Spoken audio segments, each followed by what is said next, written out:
Crash landing, the sky was burning.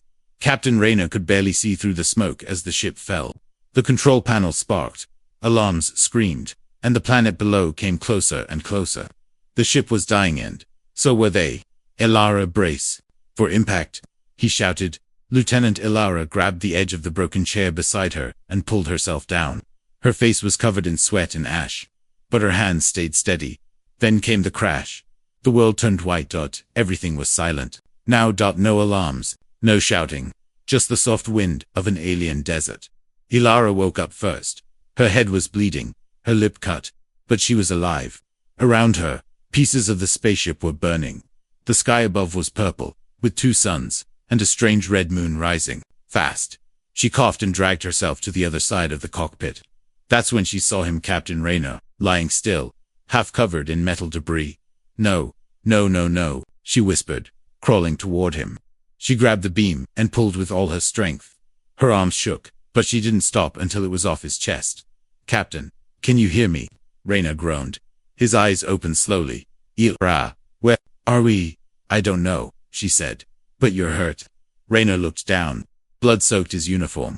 A deep gash ran along his side, and it wasn't stopping. He tried to sit up, but the pain made him cry out. Lie still. You're losing too much blood. She looked around. The medkit was gone. Probably destroyed in the crash. Rayner said weakly. You have to leave me. You need to find shelter. No, she said firmly. You saved my life more than once. I'm not leaving you. Hours passed. The suns were setting. The air was getting cold. Ilara worked fast. Pieces of the wreckage into a small shelter. She found half a solar panel, a cracked water tube, and a heat pad. It wasn't much, but it would do. Rayner was getting worse. His skin was pale now, his breathing shallow. Ilara bit her lip. If she didn't close the wound soon, he would bleed to death. She looked around for anything thread tape, a tool. Nothing was useful. Then, she saw it. A tall green cactus-like plant stood near the rocks. Its needles were long, sharp, almost like surgical tools. She had an idea, a crazy idea. She ran to the plant and broke off a piece. The thorns pricked her fingers, but she didn't stop. She sat beside Rayner and pulled out a small flame tool from her belt. She heated the thorns until they turned dark. Then, she did something she never thought she'd do. She tore out strands of her own hair. She tied the hair to the cactus thorns, making a crude needle and thread. Her fingers trembled, but she forced herself to stay calm. I'm sorry, Captain, she whispered. This is going to hurt. She pressed the first thorn into his skin. He groaned in pain, even in his sleep. She pulled the hair thread through the skin, closing the wound, 1 stitch at a time. By the time she finished, her hands were shaking and covered in blood, his and hers. But the bleeding had stopped. She wrapped the wound with a torn piece of her shirt and leaned back, breathing hard. Her heart was pounding, her body aching. But she didn't care. He was alive. Night came fast. Strange noises echoed across the rocks. The wind howled like a voice. The stars looked wrong to many, too close, too bright. Ilara held a sharp metal rod in her hand, staying awake beside Rayner. Suddenly, a low growl came from the darkness. She froze. Something was moving in the shadows. Large, slow. Watching them, she turned off the heat pad and crouched lower. Her breath came fast now. The growl came again, closer this time.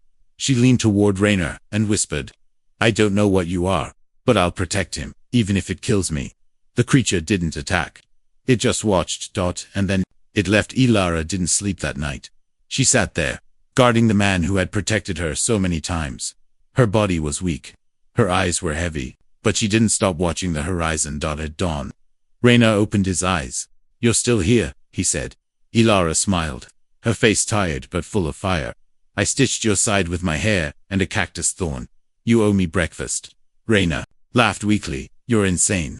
She looked out at the alien sun rising again. Maybe, but we're not dead. Not yet. The wind blew softly through the broken ship, carrying a scent neither of them could place. Something was coming. And it wasn't friendly. Hair, blood, and cactus thorns. Word count. Approximately 800 style. Third person basic English. Emotional. Suspense. The desert was still. The 2 suns had gone down, but the heat still lingered in the rocks. The night was quiet, but it wasn't peaceful. Ilara kept her eyes open. She sat beside Rayner's body like a soldier guarding a king. She had done it. She had stitched a human wound with her own hair and cactus thorns. Now all she could do was wait. Reno was breathing, slow and shallow. His face twitched now and then, like he was caught in a nightmare. His skin was cold. Too cold. Alara checked the makeshift bandage again. No new blood. That was good. The wound had closed, but infection was a different beast. And they had no medicine. Her own fingers were swollen from the cuts.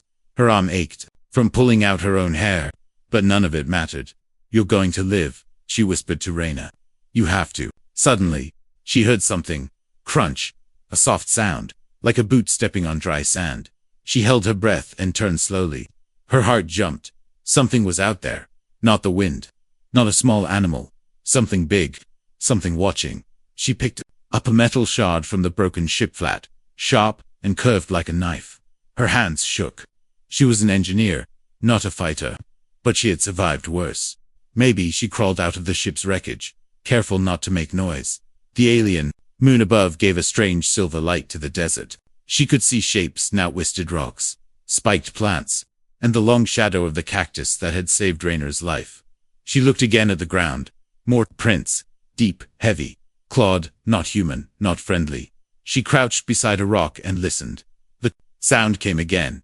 Scrape, breathe, drag, whatever it was. It was circling the wreck. Slowly, patiently, Alara swallowed. She looked back at Rayner. He couldn't move, couldn't fight. If the thing attacked, he would die in seconds.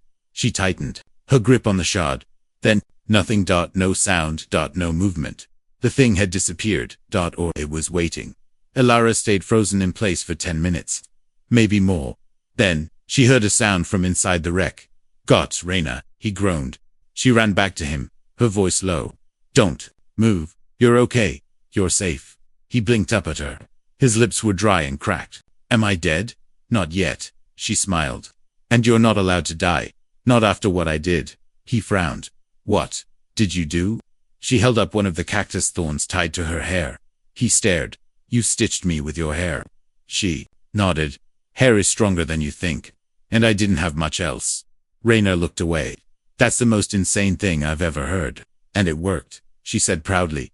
He coughed a painful sound. Remind me to never crash a ship with you again. Deal. They shared a weak smile. But the moment passed fast. A long howl echoed across the rocks. Low. Deep. Not like an animal. Something intelligent. Something angry. Rayner froze. What was that? Alara didn't answer. Instead, she grabbed a small metal pipe and started building something. Her fingers moved fast, grabbing wires, a power cell, and part of the engine core. What are you doing? Rayner asked. Setting a trap. For what? Alara paused. I don't know. But it knows. We're here. An hour later, the trap was ready. She had rigged a pressure plate using the floor panel and placed it near the cactus field. Connected it to a broken battery core. If something stepped on it, it would release a small electrical burst. Enough to burn, enough to scare, she hoped. She sat beside Rayner again. He had fallen asleep. His breathing was still rough but steady. She wiped sweat from her forehead and stared at the moon. Her hand brushed against the cactus she had used. It was glowing faintly. Now its thorns had turned a darker green dot. Weird dot. She touched one thorn. Gently. It pulsed. She pulled her hand back quickly. What the hell? Then she saw something else where her blood had fallen on the cactus. The plant had grown. Faster, stronger, almost like it liked human blood. She stared at it. A cold feeling in her stomach. Was it just a plant? Or something more? Suddenly, the trap went off. A loud crack, and a flash of light lit the sky. A scream followed. Not human. Not animal. Something between. Alara grabbed her shard and stood up. The desert fell silent again.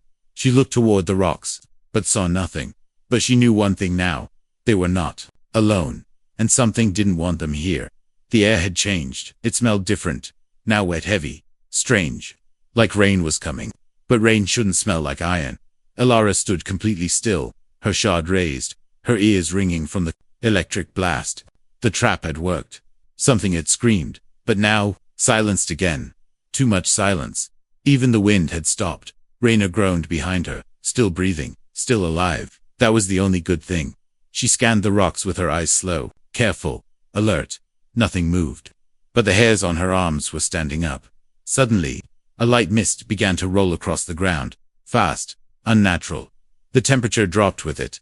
Fog. On a desert planet. That wasn't normal. She whispered. You've got to be kidding me. Then she heard a dragging sound. Heavy. Like something with weight. And claws. The fog thickened. She could barely see 5 meters ahead now. She backed toward the shipwreck and crouched beside Raynor. His eyes opened halfway. He mumbled. Is it still out there? Yes, she whispered. It's closer now. He tried to sit up, but winced in pain. She pressed a hand gently to his chest. Don't move. I'll handle it. Raynor gave a weak smile. You stitched me with your hair. Now you'll fight an alien monster with scrap metal. Remind me again. Who's the soldier? You are, she said softly. I'm just the stubborn engineer. The dragging sound stopped. Alara turned. A tall shadow now stood in the fog, just standing, watching. Silent dot. Her heart skipped a beat. The shape was wrong. Too tall, its arms too long, its head narrow and bent forward. Its spine looked like bones poking through black skin. And where eyes should be, 6 glowing circles, bright, cold, yellow-white. She felt frozen. The creature stepped forward. Its feet made no sound, but the ground shivered. Alara raised the metal shard and took a deep breath. I'm not scared of you, she said. Her voice cracked, but she didn't back down. The creature tilted its head, like it was curious. Then it spoke. Not a roar, not a growl, a word. Ilara. She froze. No, that was impossible. Did you hear that? Raynor whispered. The creature stepped closer. It wasn't just tall, it was inhumanly tall. 7, maybe 8 feet. Its limbs moved slowly, like they were learning how to bend. Ilara. It said her name again, perfectly, but broken. Like a voice learning to speak after a long silence. How does it know your name? Raynor asked, now awake, fear growing in his voice. I don't know, Alara whispered. I don't remember. I don't remember this place. Or that thing. The creature stopped just meters away. Its glowing eyes stared directly into hers. And then, it turned. Walked away. Back. Into the fog. No attack. No violence. Just. Left. Alara dropped to her knees. Her hands were shaking now. Her breathing fast and shallow. She didn't even realize she was crying. Raynor pulled himself up a little. Ilara, I think you've been here before.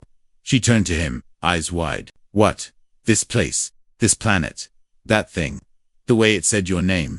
She stared at the fog where the creature vanished. Suddenly, a flash of memory hit her. A bright room. Cold metal walls. A man screaming. A child, her younger self, crying inside a glass pod. And that same voice, softer, sadar Ilara. She blinked. The memory was gone. Like a dream that vanished too fast. What was that? She whispered to herself. Raynor was watching her carefully. You okay? She shook her head. No, something's wrong. That thing. It doesn't want to kill me. It remembers me. You think it's intelligent? She nodded slowly. Yes. I think it knows exactly who I am. More than I do. Raynor leaned against the wreckage. Then we're in trouble. Ilara stood up again. Her body tired, but her mind racing. She looked at the cactus near Betha, one that grew faster after touching her blood. She looked at the fog. She looked at the stars. None of this was random. Not the crash. Not the planet. Not the creature. They were meant to be here, and she was the reason. Why? The fog was gone by morning, but the cold had stayed. Ilara sat by the broken engine, sharpening the edge of her metal shard. Not because she needed to, but because she needed to do something with her hands. Her mind was a mess. She hadn't slept. Not after the creature spoke her name. Not after the memory flash of a crying child in a glass pod. Her own face. Her own eyes. Younger. Afraid. Alone. Raynor stood behind her. He was recovering slowly. The bleeding had stopped, but his body was still weak. He didn't sleep. He said softly. Didn't want to, Alara replied.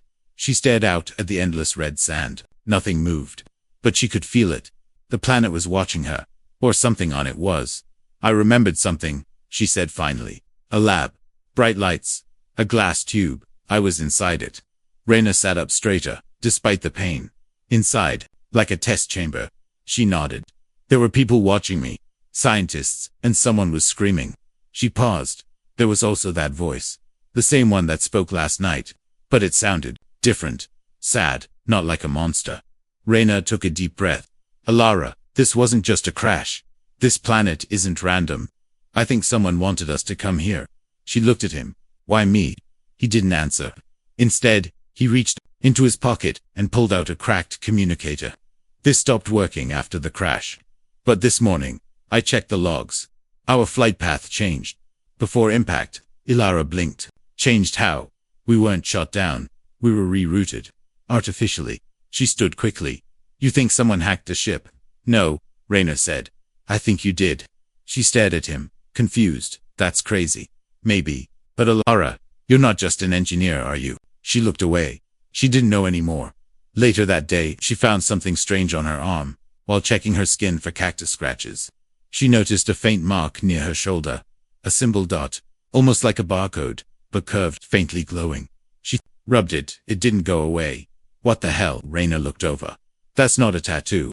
No, I didn't put this here, she said dot. Then it hit her another memory flash. Faster, stronger, metal walls. Crying, a door slamming shut, a voice shouting in panic. She's not ready yet. Another voice, calm, inhuman. She will be. She was made for this.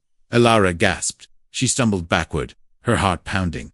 Ilara, Rayner asked, worried. She dropped to the ground, holding her head. I saw them. I saw people scientists. A lab underground. They were arguing. About me. She looked up, eyes wide. I wasn't born there. I was made there. Rayner stared at her in silence. The wind picked up, lifting dust into the air, stood up slowly. There's something under this planet. A lab. A hidden one. I don't know how I know. But it's there. Rayner nodded once. Then we find it. They walked for hours. Ilara moved like someone following a memory more than a map. Her feet led the way, even when her brain didn't understand why. Finally, they reached a rocky hill dot at the base, half covered in sand and vines. Was a rusted metal door. No signs, no words, just a feeling. This was the place. Ilara stepped forward and placed her hand on the metal. It beeped softly, and then it opened. Rayner looked at her, shocked. Biometric scan. You're the key. Ilara didn't answer. She walked inside. The hallway was dark, cold. Lights flickered. The air smelled like rust and memory. They passed broken glass pods. Old screens. Dried blood. Rayner whispered. This place, it was abandoned fast. Ilara touched one of the glass chambers. It was empty, but inside were scratches from the inside. She turned to a console and wiped off the dust. The screen lit up with a soft buzz welcome. Subject Tracy A. Stomach dropped. She clicked through the logs. Experiment reports. Failed test subjects. DNA maps. Human and non-human. Rayner read over her shoulder. They combined human DNA with something else. Ilara nodded slowly. The creature from last night. It wasn't just an alien. It was like me. Rayner leaned back, stunned. That's why it knew your name. Ilara looked at the final log. Project status. Abandoned. Subject 13. Escaped containment. Warning. Unit 14 unstable. Rayner read the last line out loud. Unit 14. Ilara whispered. The creature. He didn't escape. They left him here. Rayner's voice was quiet. And you survived. Ilara stared at her reflection in the black screen. I wasn't supposed to. The deeper they walked, the colder it became. This wasn't just a bunker. This was a grave. Every wall whispered secrets. Old, hidden, heavy ones. Ilara's boots echoed down the metal hallway as she passed glass pods cracked, shattered, empty.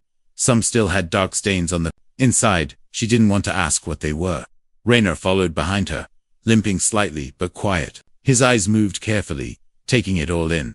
He had seen war. He had seen cruelty. But this was something else. This place wasn't built to study life, he said finally. It was built to control it. Ilara didn't reply, because she already knew. She could feel it, not just in her body, but in her blood. Every step closer to the center of the lab made her heart beat louder, not faster, louder, like it was remembering something her mind had tried to forget. They reached a thick vault door, half open, covered in dust. On the wall beside it, faded letters read, Humanity Genetic Advancement Program Sector, XENOBREGA. Rayner ran a finger across the text. Genetic advancement. This was a black project. Ilara clenched her fists. We weren't supposed to know. They stepped inside. The room was round, lined with monitors, DNA scans, test charts, and files, thousands of them. Each file had a face, a name, a result. Subject 01, failure. Subject 02, Rejected subject 06. Aggressive destroyed subject 13. Escaped Reyna. Read out loud. They weren't looking for soldiers. They were building something new. Hybrids. Elara whispered. Human minds. Alien strength. Survivors. She found a file marked with her name. Her hands shook as she opened it. It showed images of her as a baby, then a child hooked to machine's eyes glowing faintly in the dark. Blood reports. Brain scans. Then a note. Subject 13 shows emotional retention. Attachment to other subjects, especially subject 14. Separation causes stress response. Reyna looked over her shoulder. Subject 14. The creature. Elara nodded slowly. He wasn't always like that. He was a child once. Just like me. She flipped to the next page. Subject 14 shows advanced mutation. Unstable. Failed behavioral correction. Violent tendencies triggered by loss of subject. 13. Her heart dropped. They used us to test limits, she whispered. And when he got too strong, they left him here. Alone. Reyna put a hand on her shoulder. And you? How did you escape? I didn't. Elara said quietly. Someone helped me. Someone inside. She looked up at a screen flickering. In the dark, a video log played blurry, static-filled, but real. A man with gray hair and a lab coat stood in front of the camera. This is Dr. Eliane Merrick. Final log. We pushed too far. Subject 14 breached containment. After Subject 13 was removed. The child bonded. We thought it was a flaw, turns out it was protection. Emotion makes them human. We erased too much. Now we pay the price. He paused. I've sealed the lab. If anyone finds this, forgive us, especially her. The screen cut out. Elara stared at the darkness. Then something clicked inside her. They hadn't just created her. They'd tried to break her. Erase what made her human. But they failed. Behind the labrum, a hidden panel clicked open. A stairwell, going even deeper, down to a chamber sealed tight. Elara moved first. The air was thick, hot. Breathing became harder. At the end of the stairs was a cryopod. Old, cracked but still lit. Inside it. A dead man, holding a small photo in his hand. She opened the glass. Reyna helped her gently remove the photo. It was Elara as a baby, in a blanket. Smiling next to Hertha, same scientist from the video. Log. Reyna read the back of the photo aloud. My daughter Elara, forgive me. Silence filled the room. Elara stood frozen. All this time she thought she was a lab product. But she was more. She was a daughter, a sacrifice. She looked up at Reyna. He saved me. Got me out. But he couldn't save him. Subject 14. Reyna nodded slowly. Your brother. Elara didn't speak. Tears fell from her eyes. But her face stayed hard. She wasn't broken. She was awakened. As they climbed back up the stairs, alarms suddenly began to beep. One of the monitors flared to life. External breach detected. Unit 14 inbound. Reyna's jaw tightened. He's coming. Elara looked out the rusted window, where the desert shook from heavy footsteps. She wasn't afraid anymore. He's not coming to kill us, she said softly. He's coming to finish what they started. The ground trembled. Dust fell from the ceiling, screens flickered. A deep, slow growl echoed through the lab's lower halls. He was here. Subject 14. Not just a monster. Not just an experiment. Elara's genetic brother. The sound of his breathing filled the corridors now. Raspy, heavy, almost human. Reyna stood at the entrance to the stairwell, gripping a steel pipe like a bat. His face was pale, but his jaw was firm. Elara, he said. If we're running, now's the time.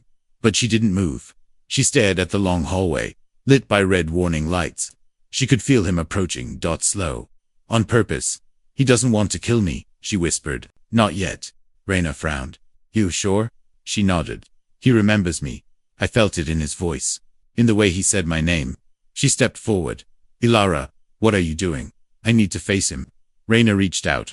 What if he's not the same anymore? She turned back. Her eyes were calm. I'm not the same either. She waited in the center of the lab, where the old files still glowed softly on the walls. Then, he appeared. Silent, massive. He stepped from the shadows like a nightmare waking up. Subject 14 was taller than before. His arms longer. His back bent like it carried pain. His skin was black and armored, but torn in places, scars from years of isolation. But his eyes, those 6 glowing eyes, they were sad. Elara, he said. The voice was deeper now, more broken, but still hers. She stepped forward, slow and steady, no weapon in hand. Do you remember me? she asked softly. He tilted his head. You left. Her chest tightened. They took me, he growled. Not at her, at the memory. Why did you come back? He asked. I didn't know I had, she replied, until I saw you. He looked around the lab. At the glass pods, the empty cells. They made us strong, then threw us away. They were wrong, Elara said. He stepped closer. His voice cracked. I waited for you. For years. Elara nodded. I know. I thought you were dead. I thought you weren't real. They stood just feet apart now. Reyna watched from the shadows. His heart pounding. The two creature siblings of science faced each other, not with rage, but with pain. I want to show you something, Elara said. She held up the photo, the one from the cryo-pod. Her as a baby. Her father holding her. Subject 14 stepped forward slowly, his large hands shaking. He looked at the image with wide eyes. This is us. This is where it started, Elara said. But it doesn't have to be where it ends. Silence. Then, the creature let out a long, slow breath. His shoulders dropped, like a burden was sliding off, but only for a moment. Suddenly alarms flared. Not from the lab. From Reyna's old communicator. Incoming. DROP pod. Military class weapons locked. Target. Subjects 13 and 14, Reyna swore. They found us. Ilara's heart sank. They followed our crash. Subject 14 let out a loud, angry roar. No, he shouted. They come again. To kill. To burn. Wait. Elara reached for him. But it was too late. The pain returned. To his eyes. The rage he turned toward the surface. Ready to destroy anything in his way. They will not touch you again, he growled. I will kill them all. No, she shouted. That's not the way. They made us monsters, he cried. Elara stepped in front of him, blocking his path. They tried, she said, but they failed. I'm not a monster. And neither are you. He shook with fury. I was alone for years. Do you know what that does to someone? I do, she said quietly. They stared at each other, to broken weapons, to abandoned lives. Then she stepped closer. Fight them if you must, but not for revenge. For the ones who will come next. The ones who don't know what we went through. You want me to protect them? No, she said softly. I want you to be one of them. He didn't speak, just stared. Then slowly, he knelt, a giant, kneeling before his sister. I will follow your voice. Reyna lowered his weapon in disbelief. Elara placed a hand on Subject 14's head. You're not alone anymore. Above, the sky burned again. Drop pods were falling. Soldiers were coming. But this time, Elara wasn't hiding, and she wasn't running. Because now, she had someone beside her. Someone the world called a monster, but she called brother. The sky was on fire. Again, drop pods tore through the clouds like falling stars. Fast, deadly. The ground shook as they landed, throwing sand high into the air. The sound of steel boots echoed through the desert. They had come, armed, armored, ready, to wipe out whatever this planet had grown. Inside the ruined lab, Elara stood between two broken worlds. Behind her, Subject 14, massive and silent. Beside her, Reyna, tired but armed. In her hand the photo of the father she never knew, and inside her chest, something stronger than rage. Purpose. They'll shoot. On sight, Reyna said. I know, she replied. He looked at Subject 14. If he snaps again, he won't, Elara said firmly. Because I believe in him. She turned to the creature. You don't need to prove your strength. Just your heart. Subject 14's voice was low. I will not harm you. Not just me, she said. Any of them. Not unless they shoot first. His fists tightened, but he nodded. He would do it. Because of her, above ground, the soldiers formed a perimeter.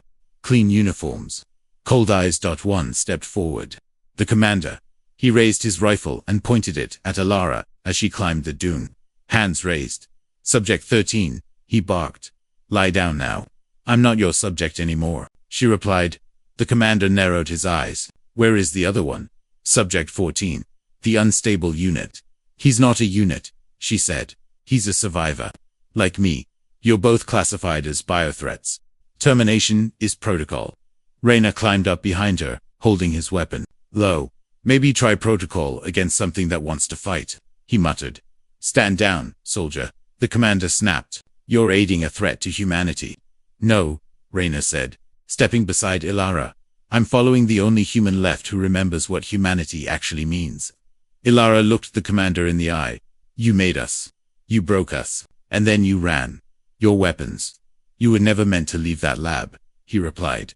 I left because someone believed I was more than that. She held up the photo. You see this? That was my father, a scientist. One of yours. He gave his life to save mine. The commander hesitated. Just for a moment. Then, a low rumble shook the earth. From behind them, Subject 14 stepped into the light dot. Tall, dark, unafraid. Every weapon on the field turned to him. He didn't move, didn't attack. He only looked at Elira dot and waited. The soldiers froze. The commander raised his weapon. Stand back, or I open fire. Ilara didn't flinch. You want to kill him? You'll have to shoot through me. Reyna stepped forward too.